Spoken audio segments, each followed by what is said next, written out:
Bonjour, mon nom est Jean-François Marcoux. Dans la vidéo qui commence, on va parler du MBTI et plus spécifiquement du rapport de niveau 2.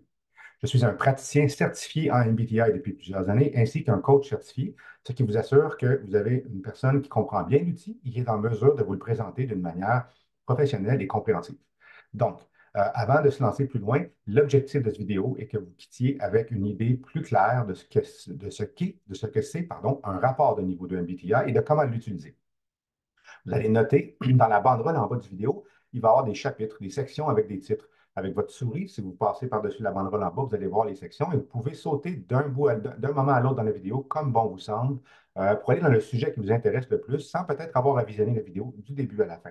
Chaque apprenant, chaque participant a sa méthode préférentielle de captation d'informations. Donc, je voulais m'assurer de vous donner cette option-là. Donc, les chapitres sont peut-être un moyen de regarder la vidéo avec un niveau d'intérêt plus élevé en allant dans les sections qui vous concernent plus directement.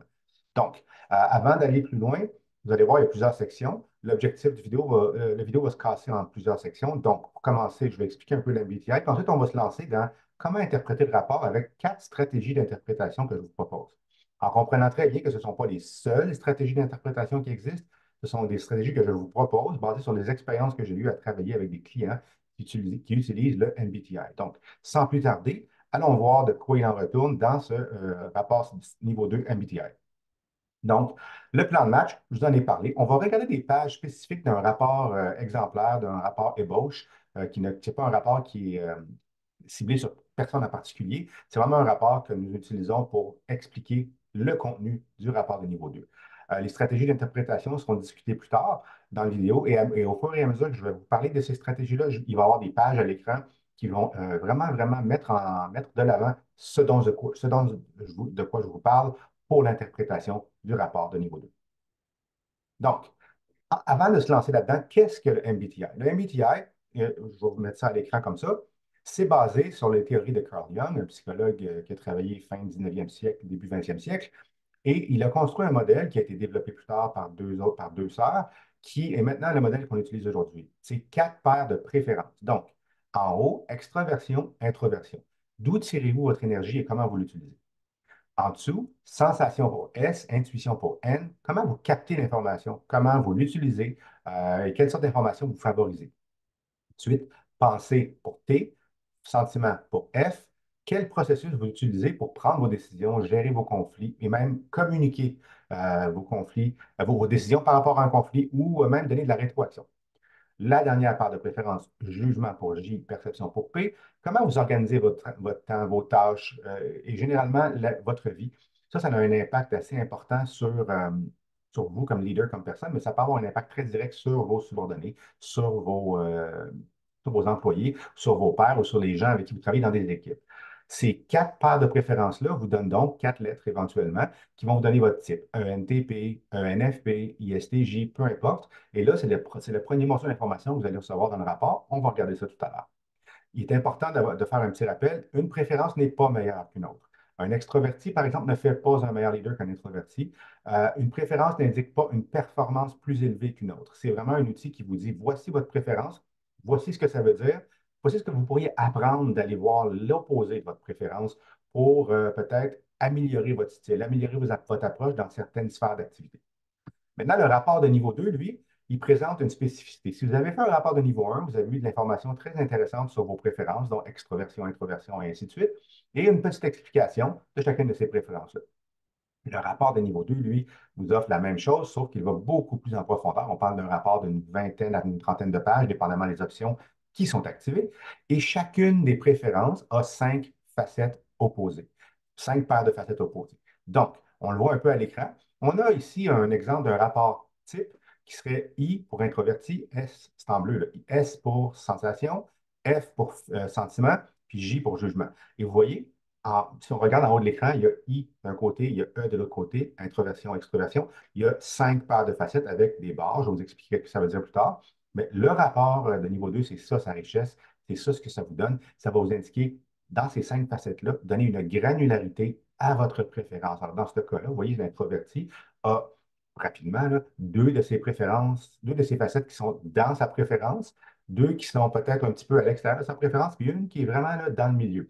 Ça, c'est vraiment des outils d'interprétation très intéressants pour la connaissance de soi et approfondir sa compréhension de sa personnalité, de comment elle se manifeste. Donc, ça va dire à cette personne-là, je suis un introverti, soit, mais je suis un introverti actif, comme on peut le voir à l'écran. Donc, un morceau d'information supplémentaire vraiment intéressant pour un leader, un gestionnaire ou toute personne qui veut améliorer ses compétences non techniques, les fameux soft skills qu'on appelle en anglais, pour voir comment ma personnalité se manifeste à travers ces quatre préférences-là et à travers ces facettes qui vont donner une granularité à ces préférences.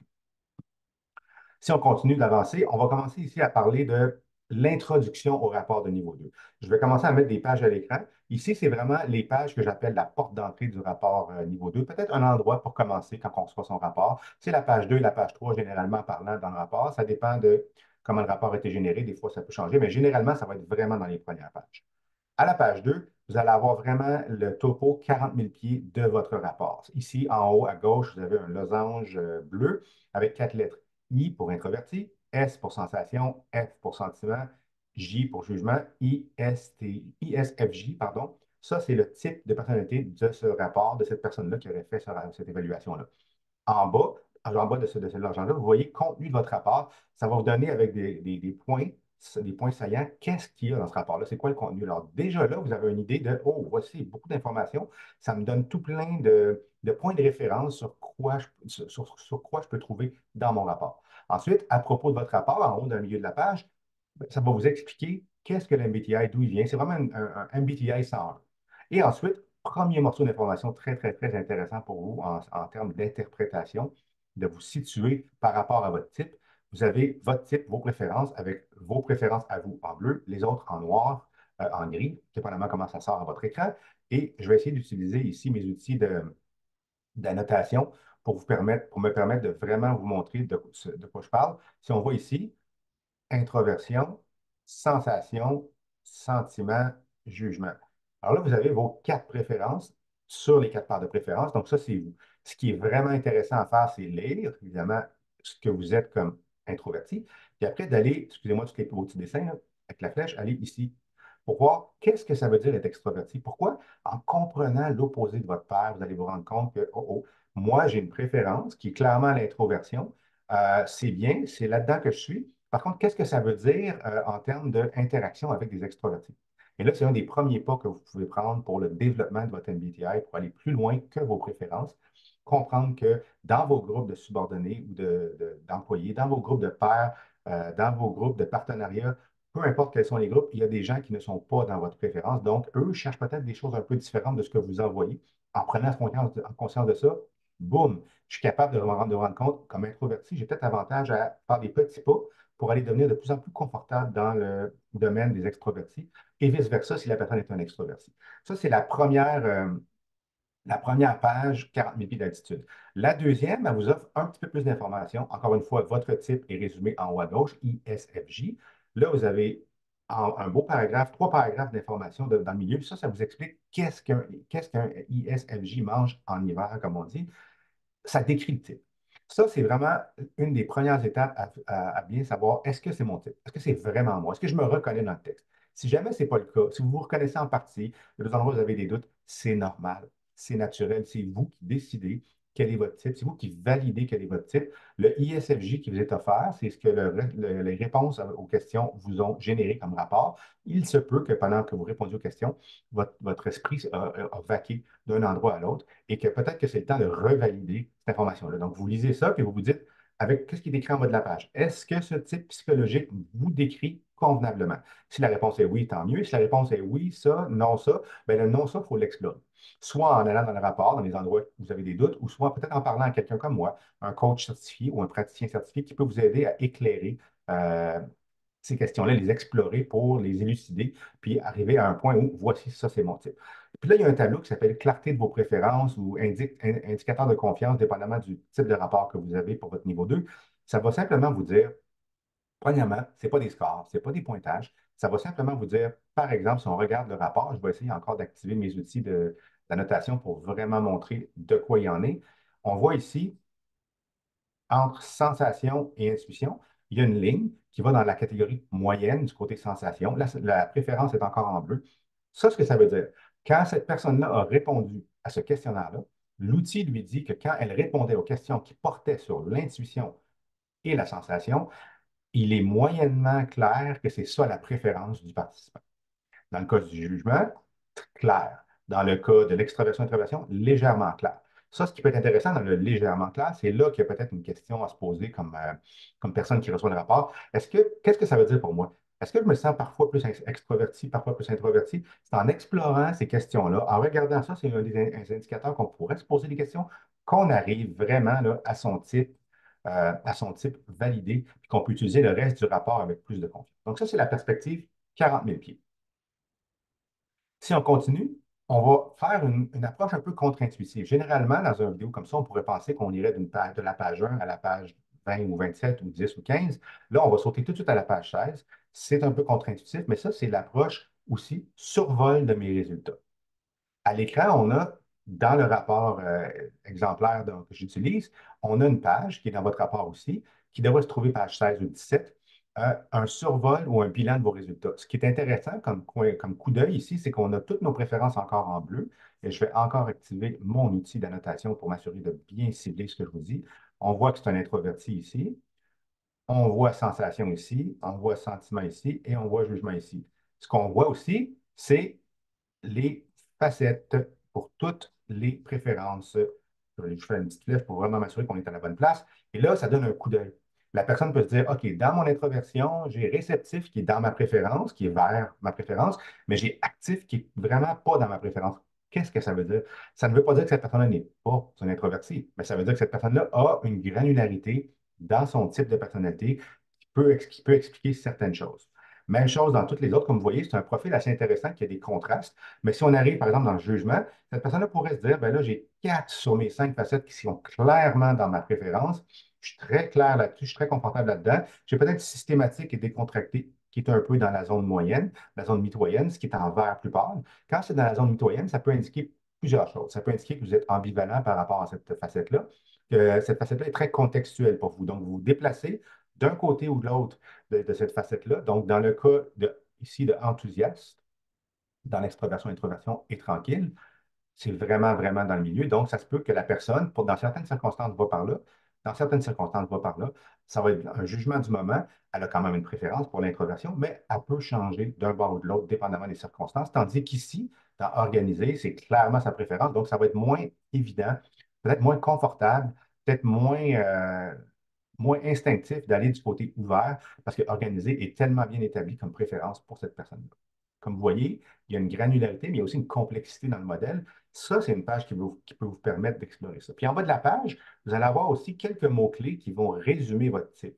Dans ce cas-là, pour un ISFJ, on parle de actif, conceptuel, original, logique, interrogateur. Ça, c'est lié avec les facettes, c'est lié avec le type, et c'est aussi une autre manière de valider que votre rapport de niveau 2 vous représente bien. Il y a beaucoup, beaucoup de moments en regardant le rapport où vous pouvez valider ces informations-là. En continuant, là, on est rendu peut-être à la moitié du vidéo. Une autre stratégie d'interprétation, c'est le fonctionnement de votre type. C'est un peu plus complexe. Encore une fois, c'est vers la fin du rapport, mais j'aime ça me lancer là-dedans maintenant pour vraiment prendre le temps de vous expliquer qu'est-ce que c'est.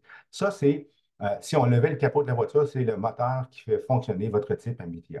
Si on regarde ici, de quelle façon les différents éléments de votre personnalité fonctionnent. Et là, on se concentre uniquement sur les deux paires de préférences qui sont au milieu du modèle, la sensation ou l'intuition qui sont la captation d'informations, la pensée ou le sentiment qui sont la manière de prendre des décisions. Quand on prend ces deux fonctions-là ensemble, on a les fonctions mentales du MBTI, qui sont des choses que, selon la théorie d'MBTI, nous disent que nous faisons constamment.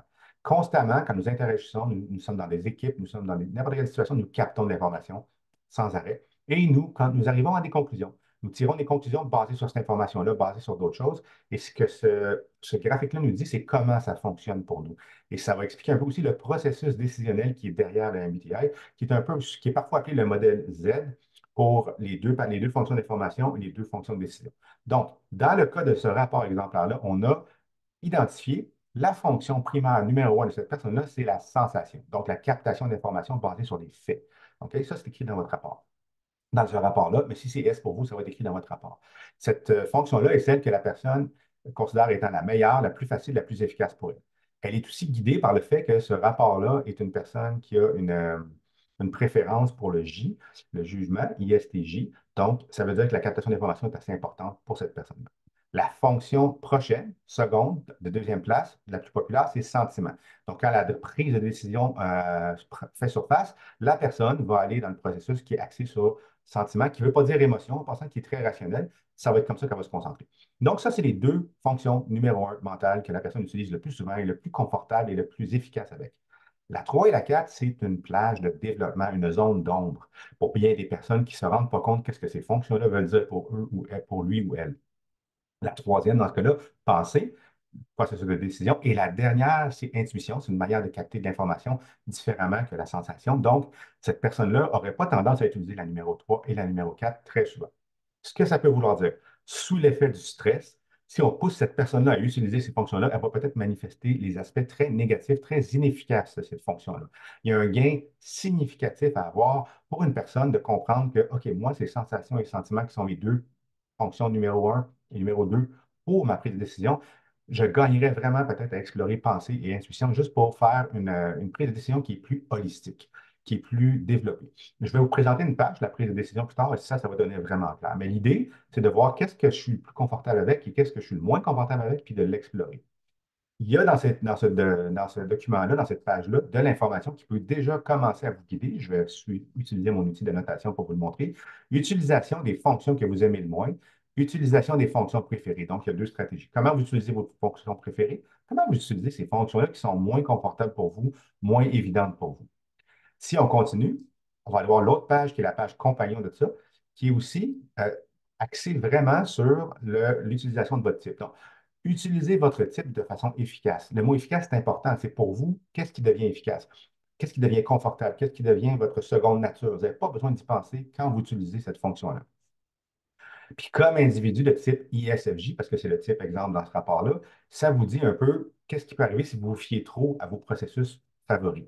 Après ça, comment ces facettes peuvent vous aider à être plus efficace, aller plus loin, creuser les facettes et des suggestions pour vraiment mettre ça en action. Donc, comme vous le voyez, cette section-là du rapport vous donne vraiment un survol ou un regard plus laser sur la mécanique de votre type, comment elle fonctionne, où aller regarder pour se développer, quelles sont vos zones de confort, quelles sont vos zones d'inconfort, en comprenant que toute personne a moins tendance à aller dans sa zone d'inconfort, c'est naturel, c'est normal, mais si on n'y va jamais, puis qu'on nous pousse à y aller, ça peut être très, très, très inefficace pour nous, très désagréable et avoir des résultats plus que négatifs. Donc, il y a un gros avantage à explorer cet aspect-là du rapport si ça vous intéresse.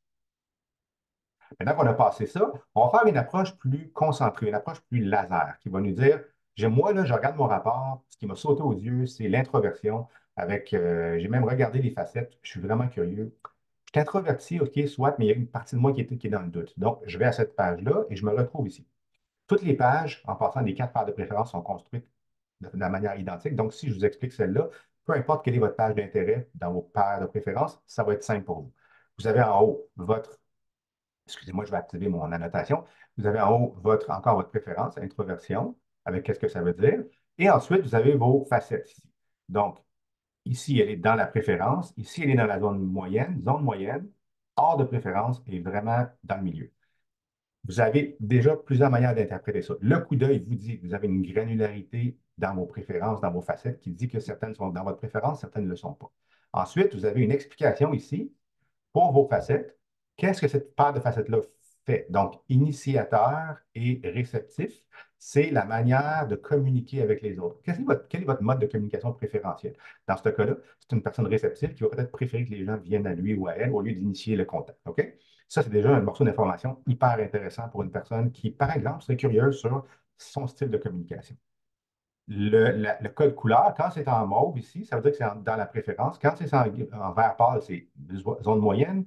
Et quand c'est en vert foncé, c'est hors préférence. Et ça va vraiment vous expliquer pourquoi. OK?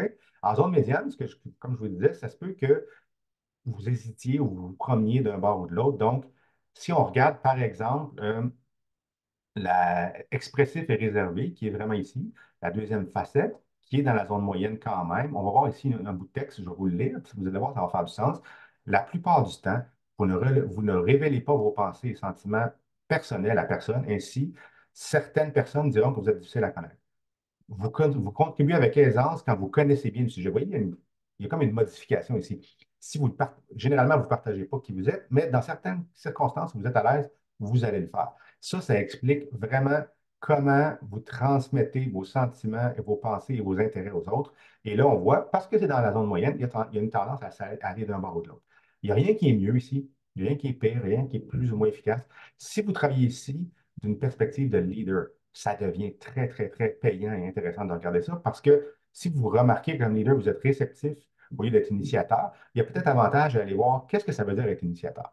Ça veut dire social, ça veut dire faire des présentations, donc présente les gens aux autres, peut-être le conduit entre des personnes dans une rencontre, dans un meeting, même si c'est inconfortable pour vous parce que vous avez une facette qui est plus dans du côté réceptif, conforme à vos préférences, mais il y a peut-être avantage à essayer de développer un confort dans cette facette-là d'initiation ou du moins comprendre quand vous voyez quelqu'un faire ça, qu'est-ce que ça veut dire, puis peut-être pourquoi cette personne-là fait ça.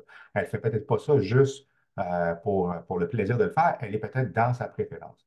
Vous allez gagner beaucoup d'informations sur vous et sur les autres qui vont vous permettre d'agir plus efficacement avec plus de précision comme leader. Donc, cette page-là va vraiment vous définir chacune des paires de préférences, chacune des facettes et avec des titres qui vont vraiment vous dire en bleu qu'est-ce que cette facette-là fait. Puis l'information qui est là va vous expliquer comment ça se manifeste pour vous, dépendamment de son positionnement conforme aux préférences, zone médiane, non conforme aux préférences. Puis c'est la même chose pour les quatre paires de préférences dans le rapport MBTI. Si on continue, on arrive dans des pages thématiques. Il y en a quatre. Je vous en présente ces deux parce que la première que je vous présente est développée et présentée d'une manière qui est conforme aux autres. Donc, il y a trois thèmes. Il y a la communication, la gestion des conflits et la gestion du changement. Ces trois pages-là sont présentées exactement de la même manière, mais je vais commencer avec communication, qui est une compétence assez bien reconnue comme étant importante. Je vais encore prendre 2 petites secondes pour activer mon annotation. Donc, application au niveau 2, du niveau 2 à la communication. Qu'est-ce que votre rapport de niveau 2 a à vous dire, vous, sur votre style de communication? On résume un peu la communication ici, mais après, votre résultat de facettes. Vous allez avoir une liste de facettes ici qui sont celles qui ont un impact direct, qui contribuent directement à votre style de communication. Donc, ça, c'est intéressant parce que vous voyez réceptif, actif, interrogateur, sensible, puis ça va vous dire tout de suite après, si on prend réceptif et on fait un lien, ici, ça va vous dire quel est votre style de communication basé sur cette facette-là. Donc, en tant que personne réceptive, on vient d'en parler, vous êtes quelqu'un qui attend que les gens viennent à lui ou à elle. Donc, vous focalisez sur la tâche à accomplir plutôt que sur les attentes sociales de présenter les gens les uns aux autres. Donc, dans une rencontre de travail, c'est pas vous qui va dire à Bob et à Suzanne de Hey, voici, je vous présente, on peut travailler ensemble. Vous êtes plus concentré sur faire la job, accomplir la tâche. Pour améliorer votre style maintenant, qu'est-ce que vous pouvez faire? Vous jugez que la tâche pourrait parfois être mieux accomplie si les gens se connaissaient mieux avant de débuter. En faisant ça, ça veut dire que dans cette même rencontre-là, vous allez peut-être sortir de votre quote-unquote, votre coquille pour présenter des gens un peu, pour créer peut-être une synergie de groupe qui ne paraissait pas si importante que ça pour vous au début et qui en plus concentré, focalisé sur la tâche. Donc, vous avez déjà une piste d'information sur la croissance en termes de améliorer votre style. Et là, le mot améliorer est super important. On parle pas que, on ne dit pas ici dans le rapport aucunement que votre style de communication ne fonctionne pas, qu'il est inefficace, que vous ne savez pas communiquer. Non, on dit que vous avez un style, par contre, que votre style se définit par ces facettes-là, par ces éléments-là, et que voici comment vous pourriez l'améliorer pour peut-être aller rejoindre des gens qui ne sont pas dans votre style de communication, dans votre préférence. Si vous avez à diriger des personnes, à des groupes, à faire des présentations à des pairs ou même à un superviseur, c'est très important et très payant de voir notre style de communication et comment on peut l'améliorer. Ben, la page sur la gestion du changement et des conflits est construite exactement pareil. Vous allez avoir toutes les facettes qui sont pertinentes à cette sphère d'activité-là et aussi comment vous pouvez améliorer votre style. Donc, ça, c'est une approche thématique qui vous permet de vraiment regarder, OK, moi, essentiellement, là, je veux travailler sur ma communication, je veux travailler sur ma gestion du changement, je veux travailler sur ma résolution de conflit. Donc, au lieu de lire tout le rapport, je vais sauter tout de suite à la page qui concerne ça. Puis après, je vais ressortir de cette page-là pour aller lire peut-être juste les facettes qui sont pertinentes à ce style-là, au lieu de taper tout le rapport. Il y en a qui vont vouloir faire ça. Il y en a pour qui c'est beaucoup plus efficace d'avoir une approche concentrée. Une des pages qui est vraiment intéressante dans le rapport MBTI, à mon avis, c'est l'application du niveau 2 à la prise de décision. Je vais encore prendre 2 secondes ici pour activer ma fonction d'annotation pour vraiment vous pointer exactement de quoi je vous parle. Donc, vous avez encore ici le résumé de vos préférences. Donc, dans ce rapport type-là, on parle d'une personne qui a une préférence pour la sensation et le sentiment. et vous avez des questions. Ça, c'est le processus de décision MBTI en Z dont je vous parlais. La captation d'informations est en haut, on transite vers le bas, puis on a la prise de décision. Pas parce qu'une est plus importante que l'autre, parce que c'est comme une manière de présenter ça d'une manière procédurale. Donc, la personne qui a cette préférence-là a SF dans ses fonctions mentales, sensation et sentiment. Donc, qu'est-ce que ça veut dire? Ça veut dire que les questions qui sont en bleu, comme concret, réaliste, expérimentateur, c'est les facettes, encore une fois, conceptuel, original, logique, interrogateur, compréhensif et sensible. Ça, c'est les questions qui sont les plus pertinentes, les plus importantes, les plus saillantes pour cette personne-là. C'est là que cette personne-là va aller instinctivement quand elle a une décision à prendre et de l'information à capter. Donc, les questions qui sont en noir ou en gris, c'est des questions que cette personne-là va peut-être même pas se poser ou va regarder de façon très sommaire. Pour améliorer son style de prise de décision et de captation d'information, l'idée, c'est peut-être de regarder toutes les questions et de voir quelles sont ces questions-là qui pourraient me donner un bénéfice. Si on descend en bas ici, la personne a une préférence pour la logique, ici dans sa facette. Donc, quel est le pour et le contre dans ma prise de décision? La facette opposée, c'est empathique. Qu'aimons-nous et que n'aimons-nous pas? Considérer ça peut aller nous aider à comprendre ce que les gens sont, c'est quoi les attentes des gens par rapport à la prise de décision. Comment eux perçoivent ça. Puis on peut ensuite adapter notre prise de décision pour prendre ça en considération quand c'est possible. On peut regarder aussi le style interrogateur, le oui mais, qui est une forme de je te questionne pour avoir de l'information. Peut-être que conciliant pourrait être bénéfique avec certaines personnes. Comment pouvons-nous satisfaire tout le monde? Ce qui veut dire comment pouvons-nous considérer les besoins de tous et chacun dans cette prise de décision-là. Vous pouvez regarder toutes ces questions-là basées sur le rapport que vous avez et votre style, et vous allez vous rendre compte qu'il y a vraiment un gain à aller regarder comment évaluer l'information et comment prendre des décisions. C'est basé sur les facettes, évidemment. Puis là, ici, vous avez votre style, se situe dans la zone médiane avec une préférence pour le sentiment. Ce style indique que d'ordinaire, ça, c'est basé sur les réponses que vous avez et les facettes que vous avez. Ça va être différent pour chaque personne. Pour un ENFP, ça va dire quelque chose de différent.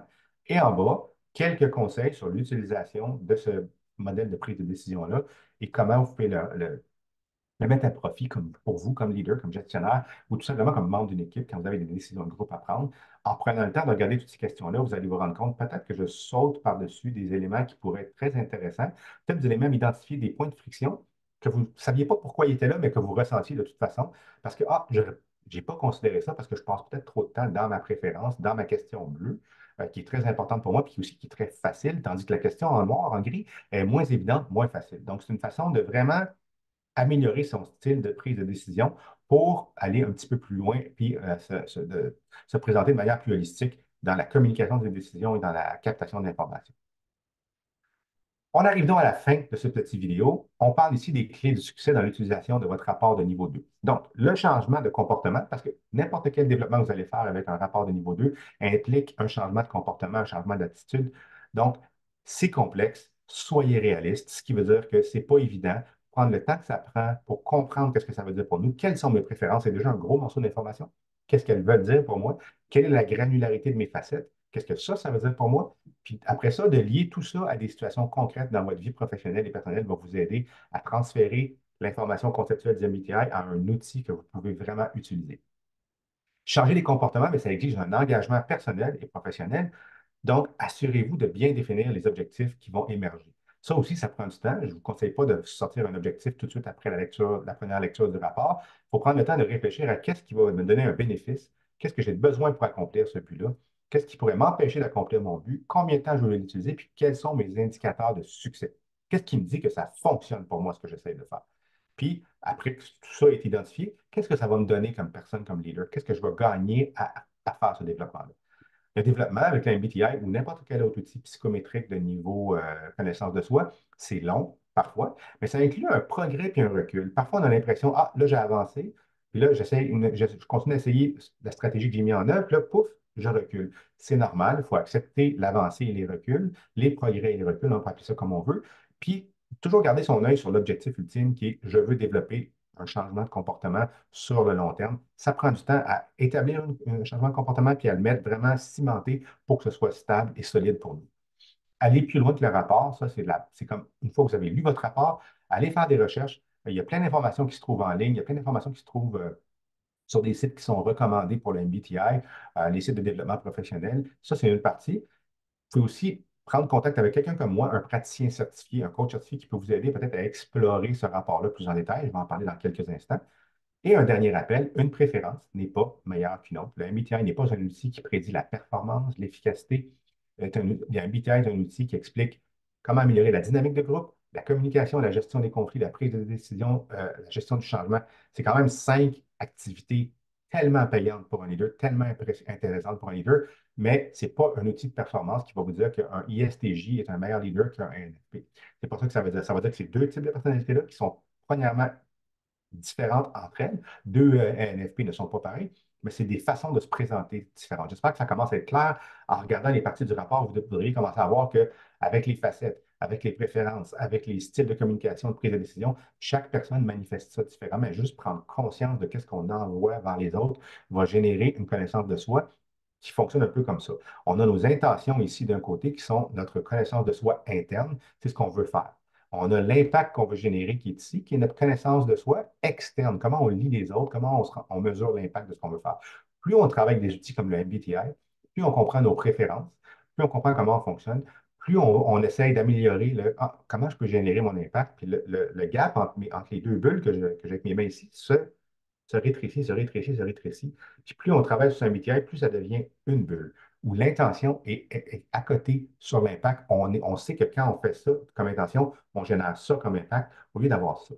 Puis ça veut dire que si on n'est pas, si cet écart de conscience-là est très significatif, même si nos intentions sont très bonnes, très claires, on ne mesure pas l'impact, ce n'est pas efficace. On peut avoir à répéter le message. Donc, encore une fois, juste savoir qu'une préférence n'est pas meilleure qu'une autre, comment les facettes fonctionnent, ça vous donne un morceau d'information assez important dans ce casse-tête-là. Pour terminer, quelques ressources. Votre rapport de niveau 2 et votre ligne de départ, votre information de base. Il y a plusieurs manières de regarder ce rapport-là. Je vous ai présenté 4 stratégies d'interprétation. Il y en a d'autres. La chaîne YouTube sur laquelle vous êtes pour regarder ces vidéos-là a plein d'autres ressources vidéo, des podcasts, des vidéos sur plusieurs sujets, la connaissance de soi, la gestion du changement, les types et ainsi de suite, les préférences. Ça peut être une manière d'approfondir votre compréhension du MBTI. Votre propre recherche et développement, j'en ai parlé. Puis travailler avec un praticien certifié MBTI et un coach, personne comme moi qui a les qualifications pour travailler avec vous, ça peut être très intéressant pour vraiment approfondir la compréhension et la connaissance de son rapport MBTI. Donc, nous voici revenus à la case départ, pas parce qu'on recommence, parce que la vidéo est finie. J'espère que ça vous a donné une bonne vision de peut-être comment comprendre le rapport de niveau 2, comment l'interpréter et surtout comment le mettre à profit pour vous comme leader et comme personne pour que ça devienne vraiment un outil de croissance personnelle et professionnelle. Merci.